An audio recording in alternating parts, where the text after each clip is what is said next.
I'm Dr. Peter Arnett, and I'm going to be talking with you today about intelligence as part of the ENIGMA-U neuropsychology lecture series. First of all, just a brief bio on me. I am a professor of psychology at Penn State University, past president of the National Academy of Neuropsychology. I've also been on the board of directors of the International Neuropsychological Society. I've additionally taught a graduate course on intellectual assessment for over 25 years. To give you an overview of what I'm going to talk about today, so first of all, I'll provide some definitions of intelligence, talk a little bit about the G-factor theory of intelligence, which has kind of dominated the field over the last 100 years. I'll then talk a little bit about two dimensions of intelligence that have been studied pretty intensively, crystallized and fluid intelligence. I'll then tell you a little bit about how intelligence tests, how intelligence is measured.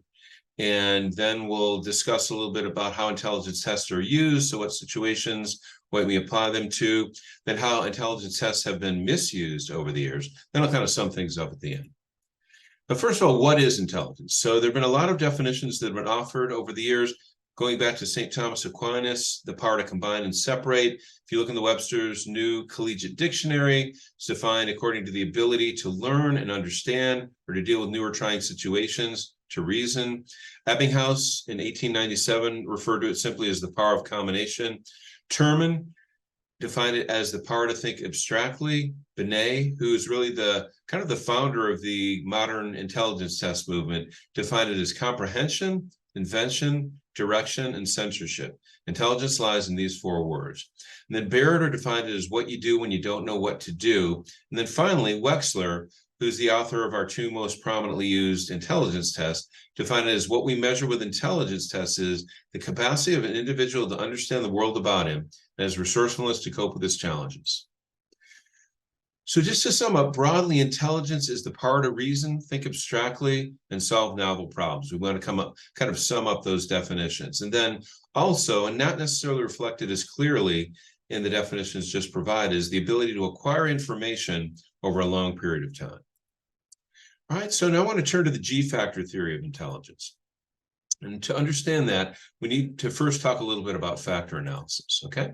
Now, factor analysis is a way of reducing a large number of variables to a smaller number of variables that make up theoretical dimensions called factors. So how does factor analysis relate to intelligence? Well, when factor analysis is applied to tests designed to measure intelligence, there's a very interesting thing that happens. All of the tests tend to be highly correlated with one another. And so what does it mean for tests to be highly correlated? It just means that when scores on one test are high, scores on another test are high, and vice versa. So when scores on one test are low, scores on another test are low.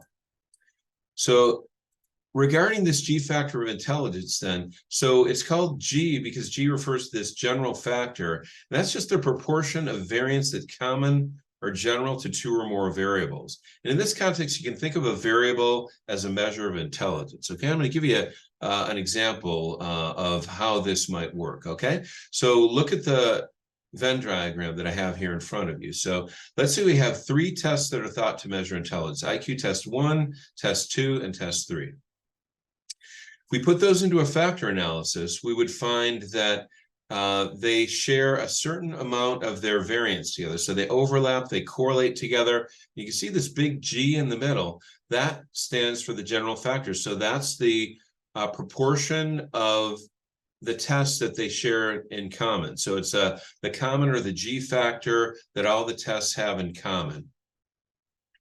All right, and so the G or the general factor is that proportion of variance that's common or general to two or more variables, as I showed you. And intelligence is thought to be G. So that thing that these tests have in common is thought to represent intelligence. So we just kind of go back to the definitions that I talked about a few minutes ago. And that thing that these tests all share is thought to relate to the ability to reason, think abstractly, acquire information over time. So that brings me to the next issue that I want to talk a little bit about, and that is intelligence one thing or many things? So the G-factor theory of intelligence suggests that there's some core factor that all the tests have in common. And I think that based on the amount of research that's been done on this over the years, clearly there's some validity to this idea, because when we correlate tests of intelligence together, no matter how we slice it, they all seem to be at least positively correlated. But There are two key dimensions of intelligence that are measured by our tests, at least two. There are more than this, but these are two of the key ones: crystallized intelligence and fluid intelligence. So they are highly correlated with one another. So they still relate to this idea of G, but they also have some unique features. Okay, so again, to come back to a Venn diagram, sort of simply showing you this again. So if we look at crystallized and fluid IQ in the context of G, you can see that they share this G in common in the middle. There's also a lot that they don't share that's unique to each test, all right? So we've got a crystallized test and a fluid test. They do share this variance in common, but also some unique features. And this distinction was first proposed by Raymond Cattell in 1963, and it's measured by the most commonly used intelligence tests. All right. And so now I want to turn to how intelligence is measured. So what kinds of tests do we use to measure intelligence? Well, there are many measures of intelligence that have been developed, but there really are two that are the most commonly used by far. So there's the WAIS-4, which is the Wechsler Adult Intelligence Scale. It's used with adults, and there's the WISC-5, which is the Wechsler Intelligence Scale for children. And those are really by far the most commonly used tests of intelligence. I'm just going to give you a couple of examples of the kinds of tests that the subtests that make up these batteries. So really the WAIS and the WISC are batteries of tests. So there are a couple of tests that really kind of define that crystallized dimension very well: a vocabulary test and an information test. So as far as the vocabulary test, the person is just asked to define some words. So they start out fairly simple and they get harder as you go on. And then for the information test, it's just a test of like knowledge questions. So you might have a question: what kind of a tree does an acorn come from? Or something like, what's the capital of France? And so questions are easier at the beginning, they get harder as you go on. And so those are really two very prototypical crystallized tests that come from the WAIS and the WISC. Now, as far as fluid tests, the two tests that I wanted to talk about that I think really illustrate this very well are block design and matrix reasoning. So with block design, the person is shown some pictures in a booklet. Then they are asked to take some blocks and put them together to match the designs.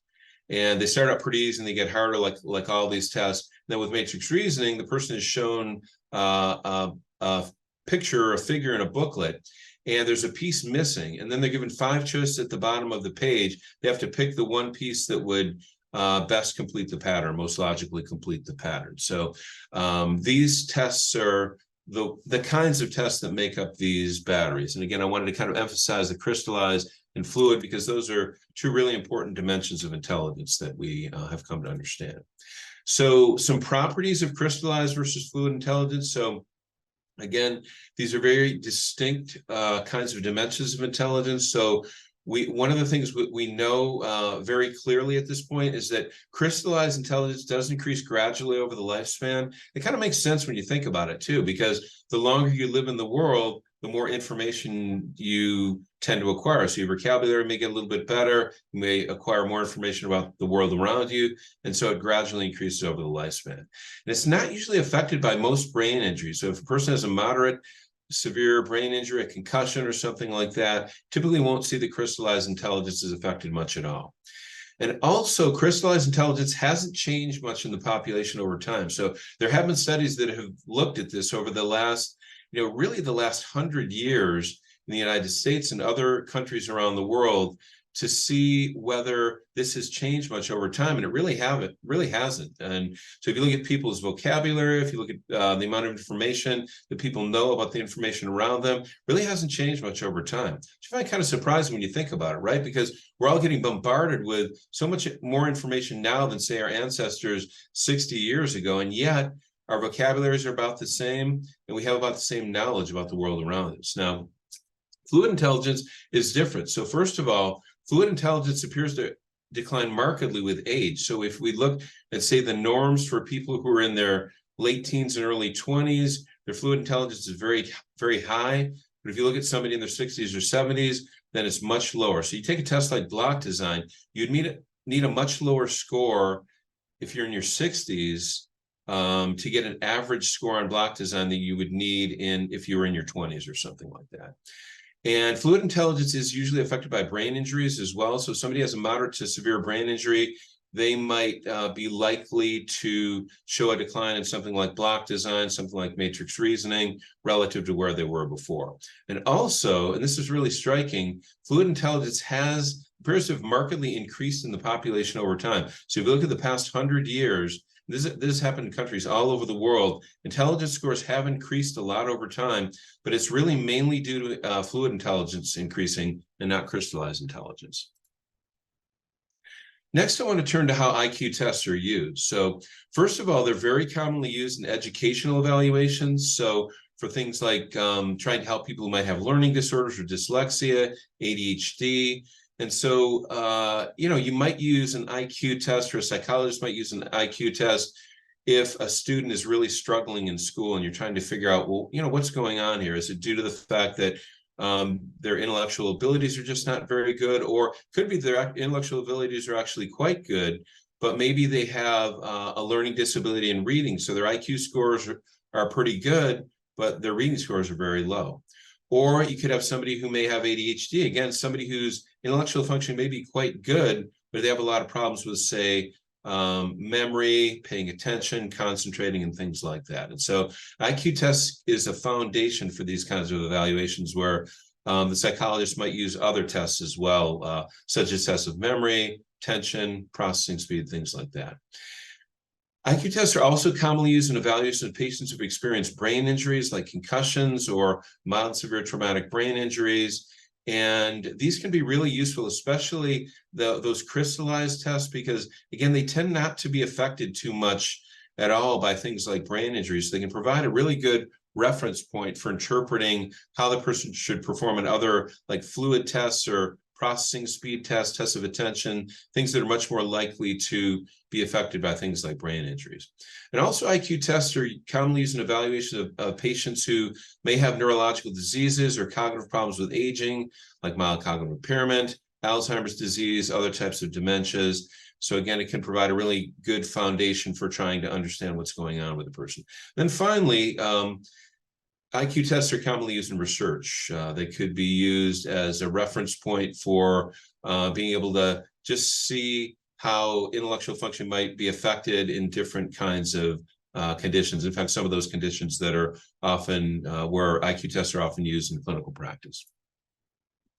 Now, intelligence tests, unfortunately, have been quite misused in our history, and it's really a black mark in the field of psychology, I must say, when we look back at this and consider. But it's important that we understand this part of our history. And then, so first of all, laws were passed by 21 state legislatures in the United States starting in the early 1900s for involuntary sterilization of those with low IQs. These laws were upheld by the U.S. Supreme Court in 1927. And unfortunately, these laws were also very strongly supported by prominent psychologists of the era, like Thorndike, Terman, Goddard, others. These are other people you may have heard about, read about in your introductory psychology courses if you've had them. But again, not a great endorsement of our psychologists of that era. And it really, these eugenics programs involved tens of thousands of people, and some of the laws stayed in the books until the 1960s. So something to keep in mind. These tests have been misused over the years. We're in a better place now, but it's important, again, that we understand this part of our history. And then also, intelligence tests were misused in the immigration process in the United States. They were used to screen immigrants coming into Ellis Island. Now, many of the immigrants spoke little to no English, yet they were tested with measures designed for English speakers. And these methods were also supported by many prominent American psychologists, like Goddard is another one you may have read about. And so, again, not a great chapter in the history of our psychological work. But at any rate, just to sum up then, not to end on too negative a note, intelligence is a very important construct in psychology and neuroscience. It's probably been studied more than just about any other construct in psychology over the past 100+ years. We understand a lot about it, and we have a lot of knowledge about intelligence, and we can really now very effectively use intelligence tests in clinical practice to help people who might be struggling in school, to help people who have neurological conditions, help people who have had traumatic brain injuries. And we can also use it in research to help us understand some of these disorders. So I thank you for your time today, and best of luck to you.